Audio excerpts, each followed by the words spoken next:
नमस्कार दोस्तों, कृषि ज्ञान में आपका स्वागत है। किसान भाइयों, आज हम बात करने जा रहे हैं बेल वाली सब्जियां जैसे खीरा, लौकी, तुरई में फूलों का परागण नहीं हो पाता है, फल नहीं बन पाते हैं और जो फूल गिरने लगता है उसमें किसान भाइयों क्या क्या समस्या होती है, किस वजह से उसमें परागण नहीं हो पाता, किस वजह से उसमें फूल गिरने लगते हैं और जो सारी बेल वाली सब्जियाँ होती हैं उनके फूल आखिर क्यों गिरने लगते हैं, क्यों झड़ने लगते हैं, सारी जानकारी दी जाएगी वीडियो के माध्यम से। अगर आपने हमारे चैनल को सब्सक्राइब नहीं किया तो सब्सक्राइब जरूर कर लें। किसान भाइयों, आज हम बात करेंगे बेल वाली सब्जियां जैसे हम बेल पर उगाते हैं, जैसे खीरा है, लौकी है, तुरई है और किसान भाइयों जैसे इस तरह की कई सब्जियां होती हैं जिनमें जो परागण सही से, जिनके फूल जो होते हैं वो सही से बन नहीं पाते हैं और वो गिरने लगते हैं। किसान भाइयों, इनका हम कारण बताएंगे कि कौन से 3 ऐसे कारण हैं जिनकी वजह से वो फल उसमें गिरने लगता है। सबसे पहले हम बात करें किसान भाइयों फंगस की।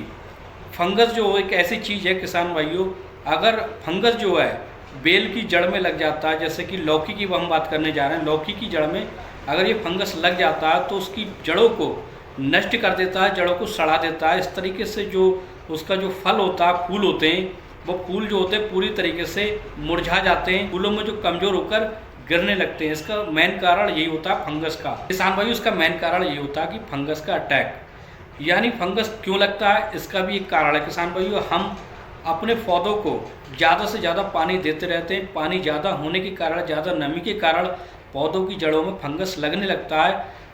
किसान भाइयों, हमें पानी तभी देना है जब पौधों को पानी की ज़रूरत हो।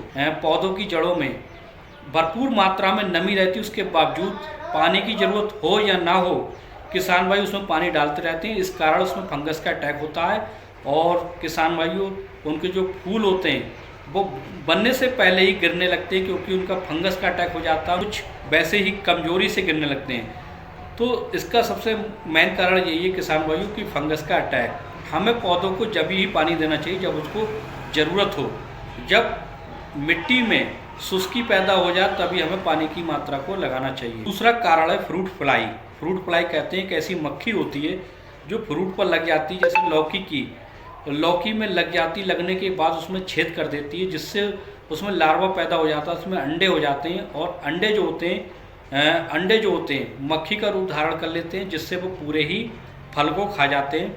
फल सड़ने लगता है, सड़कर धीरे धीरे नष्ट हो जाता है, नीचे से सड़ना चालू हो जाता है, पूरा फल सड़ जाता है और वो गिर जाता है। किसान भाइयों, तीसरा कारण होता है नर और मादा का परागण सही समय पर ना होना। नर और मादा का जब परागण नहीं हो पाता तो जो फल जो होता है, फूल जो होता है वो फल में नहीं बदल पाता है, यानी जो फूल होता है वो फल पूरी तरीके से विकसित नहीं हो पाता है और गिरने लगता है। ऐसी दवा के बारे में बात करेंगे, एक ऐसी ऑर्गेनिक दवा के बारे में बात करेंगे जिससे हमें इस किसी भी फसल, चाहे लौकी हो, तुरई हो, खीरा हो, किसी भी फसल में किसी प्रकार का कोई दुष्परिणाम नहीं होगा। जो घर पर सब्जियां उगाते हैं वो इसलिए उगाते हैं कि इनमें किसी की तरह के केमिकल की मात्रा ना हो, ताकि जो हमारी सेहत पर नुकसान ना दे।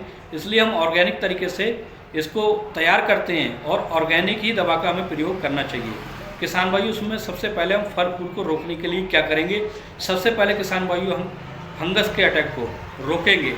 फंगस के अटैक को रोकने के लिए सबसे पहले किसान भाइयों हमें पानी की मात्रा को कम करना होगा। तो जब पौधों की जड़ें सूखने लगें, मतलब पौधों की जड़ों के ऊपर की जो मिट्टी है शुष्क दिखाई देने लगे, तभी उनमें हमें पानी की मात्रा को देना है और मिट्टी को धीरे धीरे से खोदते रहना है, ताकि जो अंदर तक की नमी है, जो वो अंदर तक जो नमी बनी है वो पूरी तरीके से शुष्क हो जाए और तभी हमें उसमें पानी डालते रहना है। भाइयों, हम इन सारी समस्याओं का निदान करेंगे और हम सिर्फ ऑर्गेनिक तरीके से करेंगे। हाइड्रोजन परऑक्साइड 3% वाली लेना है, लगभग 1 लीटर पानी में 20 ml मिला लेना है। मिलाने के बाद किसान भाइयों पौधों की जड़ों के नीचे छिड़काव कर देना है, जिससे किसान भाइयों जो हमारी समस्या है वो धीरे धीरे कंट्रोल हो जाएगी। क्योंकि ये ऑर्गेनिक, किसान भाइयों ये ऑर्गेनिक तरीके से, इसलिए इसका जो रिजल्ट है थोड़ा लेट आएगा, लेकिन किसान भाइयों हमारी जो समस्या है वो सही हो जाएगी।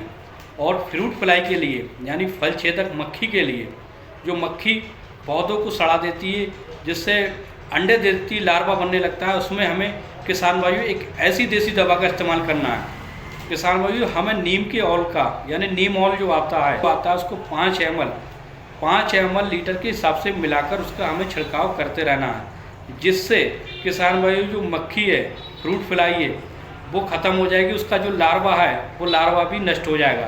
किसान भाइयों, इस समय जो मौसम है वो लौकी, खीरा, तुरई सारी फसलों का मौसम है और इनको हमें सही समय पर इस्तेमाल करते रहना है और ये सिर्फ कार्बनिक तरीके से करना है। अगर हम केमिकल का स्प्रे करते हैं, पेस्टिसाइड का स्प्रे करते हैं तो परागण सही से नहीं हो पाएगा, फल फूल और ज़्यादा तेज़ी से गिरेंगे।